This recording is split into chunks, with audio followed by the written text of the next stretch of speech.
It's Talk Funny, a podcast by Mark Bailey and comics from all over. We ended up in Japan because it's hard out there for a pimp. The Talk Funny podcast from Nagoyaradio.com and Nagoyacomedy. Here's Mark Bailey. And welcome. We've got our co-host today, Mr. Mike Miller. How you doing? Hello, everyone. Doing well today. Horrible weather outside right now, but we've got a lot of explaining. We got a lot of explaining to do about what the show Talk Funny, and maybe later, some other time, we'll talk about Jingle Girl. Kind of an attitude. I don't know. Jingle Girl. I thought you guys were getting along well there. I don't know. I'm sensing. I wrote some straight copy for her. She's always putting something in between, something extra, you know.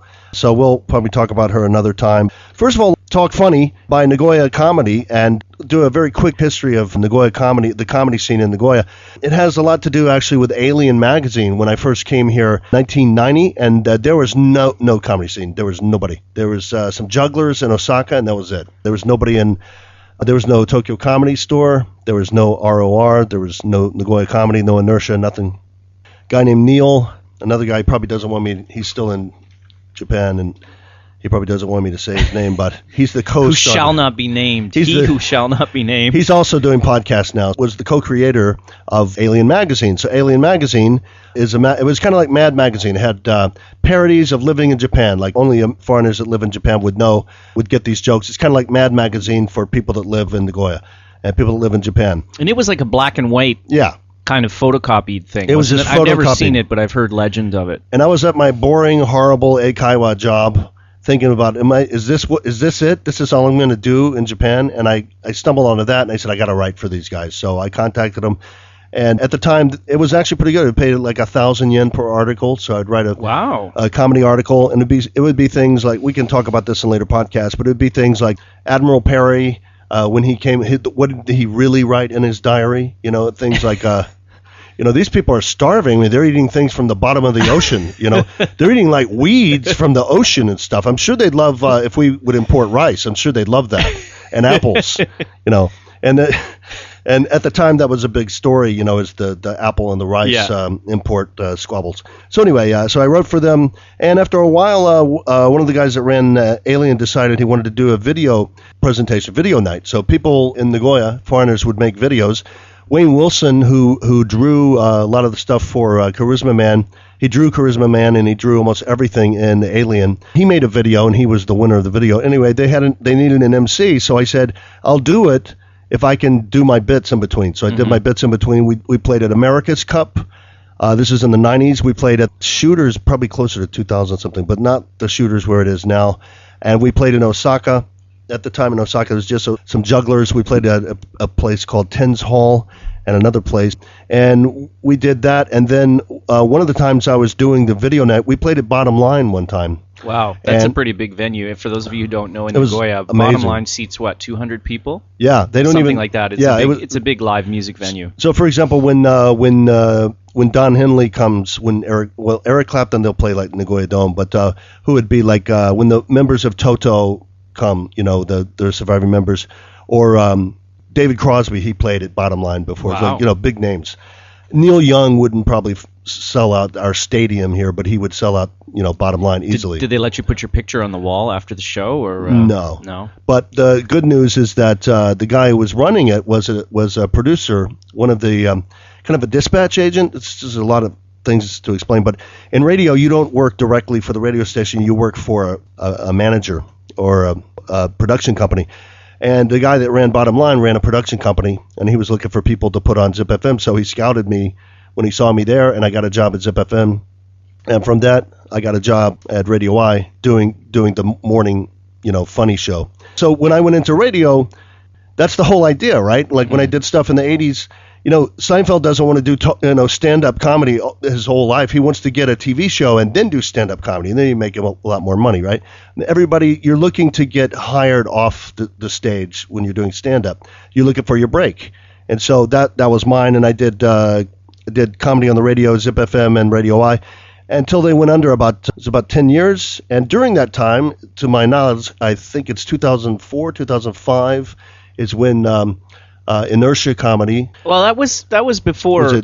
us, right? You're talking about at the Misfits. Yeah, the original. Misfits. So that was the original name, was Inertia. Yeah, I think that was the original I've only one. been doing this for, I guess we've been doing this for about, 2 years now, right? Yeah, 2.5 years. So I was not involved in the original stuff going on at Misfits. And so, yeah, there was the late, great Joe Kujawa and comedian, we could say, Miles was there and Timmy was there. And I don't know, they didn't do much. They didn't do many. It's like three, 4 shows. It was a tiny venue. Misfits was it was like basically someone's living room. It was a tiny little bar in a building filled with snacks, Japanese-style drinking establishments that usually seat about 10 people. Moldy cheese. Cheese. It was a really weird place, but good times there. We could say that because they're no longer in business, Misfits. And I think they may have played when it was called Pelican Pete's or something as well. Pelican Pete's. And he was a guy that worked at Radio I, which is a radio station here in Nagoya.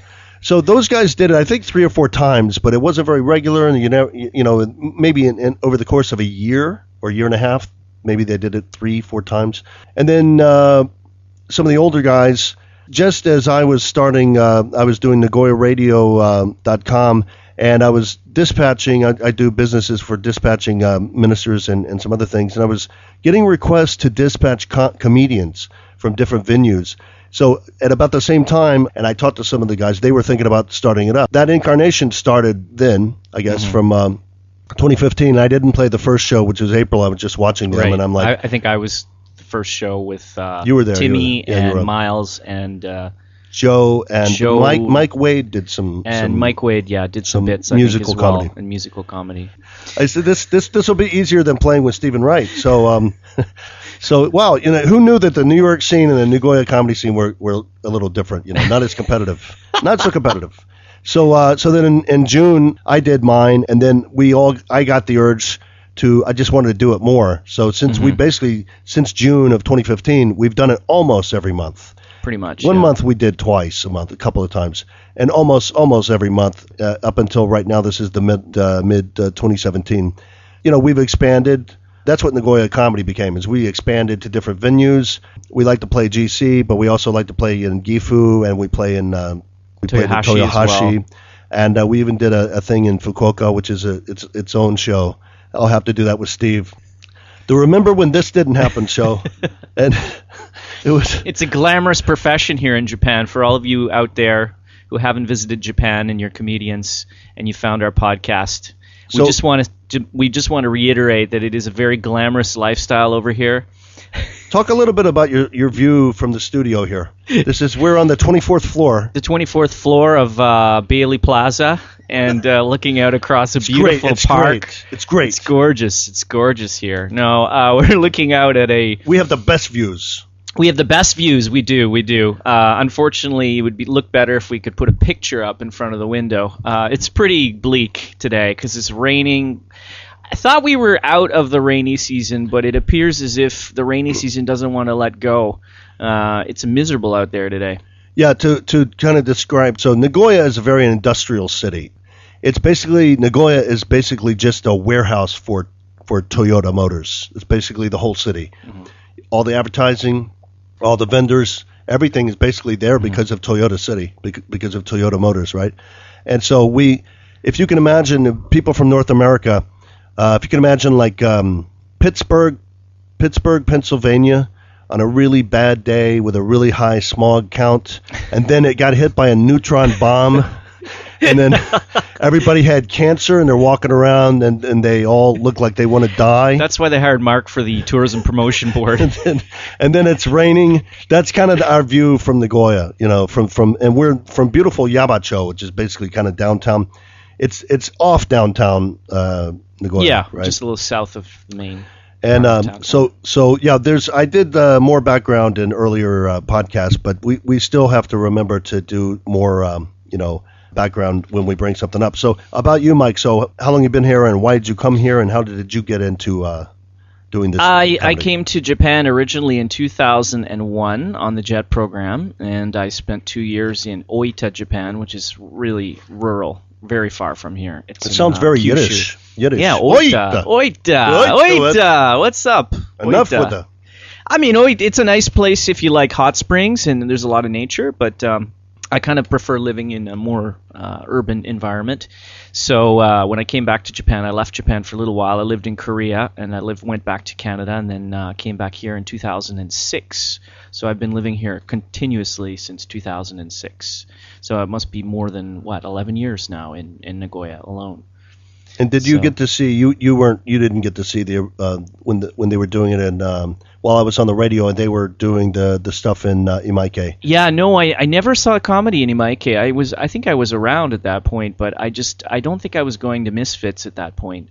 And I didn't have a radio. I haven't owned a radio in years, so unfortunately I wasn't able to hear any of your great bits on the radio that I've since heard. Well, I was unable, I was in radio in the States in New York, of course, and as soon as I got here teaching English, it only took me about a week before I realized I really screwed up by getting out of radio. And I got to get back in radio. So that was my whole thing, is I was hoping to get discovered and get back into radio. That was my whole goal, to do that. But I only went into radio, which was just a burgeoning industry, in the 90s, because I couldn't get a license. The industry of the future. I couldn't get a license radio. to get a farm, or a horse and carriage company, You're go into radio. Your bronze working it didn't work out, so the flint tool business wasn't going so well. I wanted to make start making a lot of petticoats and sell those. Buggy whips. Whips weren't selling.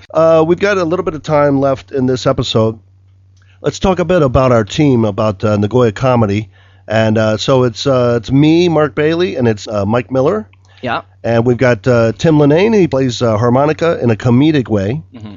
We've got Steve B. Howard. Did you know he was an author? He never mentions it. I don't know. He never mentions that. Yeah. I heard something about Bigfoot, and then I just kind of tuned out. I don't know. He talked to you about Bigfoot? Yeah, something about Bigfoot. I don't know. He hasn't talked to me about Bigfoot. Oh, really? Not yeti. Not yeti? Not yeti. So, and I said, hey, let's try to Loch Ness down You're a giving time. up your best material here, Mark. I keep telling you, you can't let these jokes go. You got to hang on to them for your next show. But they won't work with anybody else that doesn't know Steve, right? So I said, Steve, we've got to Loch Ness sometime down to do a podcast sometime, And Loch Ness. That was a long walk. So we have to explain that inside joke. Steve B. Howard, he does a lot of jokes about Bigfoot on stage, Bigfoot erotica and things like that. Yeah. So we always make jokes about that with Steve Howard. We make fun of him. We did a roast of him, of course, and he often will plan an event for me and Mike and him to attend, and then he'll get approval from his wife, but then he won't get the approval from his wife. So it's like, that thing I set up? Yeah, I can't go to that thing. That's your thing. You set that up. And then he'll mail you. And then other days he'll mail you at like 4 o'clock. Hey, I just got some time off. Are you guys free? It's like, well, I just broke out of prison. Let's go get a cola. Got out on release. Jeez. It's kind of like that scene with Morgan Freeman, in the prison there in Shawshank Redemption. Exactly. Rehabilitated. So I don't want to. My screen just went out. So I don't want to forget someone. There's a guy named Joe that he doesn't want his full name said. Joe the Unmentionable. We'll leave it at that. Joe. Just scratch that, okay? Joe. He might be called Joe. He may have a different name. We're not giving that away. Yeah, I think that's actually his witness protection program name, isn't it? That's his middle name. Yeah. And then Joe Hinman often does stuff with us. He's a magician. He's very good at picking beautiful assistants. I think that's his number one. I noticed that. So I asked him, you think it'd be a good idea, like can a comedian have a beautiful assistant? You just stand up and just hold the mic for me. Just stand next to me and look beautiful. And I think that's the team. And then we have another episode. We'll talk about people that lunatics that we worked with that are no longer on stage with us. Yeah. But that's there's some stories there. When you have a year off, we'll do a podcast on that. Let's talk a bit about our venues. So we really they're kind of our sponsors in a way. So the foremost one would be GC Live, which is in Shinsekai, run by two foreign guys. Great place, a beautiful stage. They have a smoke machine, great lighting, and it's one of our favorite places to play. It looks great when you film a set there. It does. Really looks good. And it's very affordable too. The drinks there are like 500 yen kind of thing. It's a good place for we do have big turnouts on occasion there. When we do have big turnouts, most of them have been there. It's a real fun place to work to do that. Here's another thing. We always do new material as much as possible every month because we've got almost the same audience here in Nagoya, and we want them to keep coming out every month to see new stuff. So that's one place. We got a place. The late great Koala Cafe was a fantastic place in Moriyamaku. That didn't work out. Just the location wasn't good enough for the customers. There was a legendary show there that will hopefully be discussed on a future podcast. Well, I think that might pending have been, legal approval. That might have been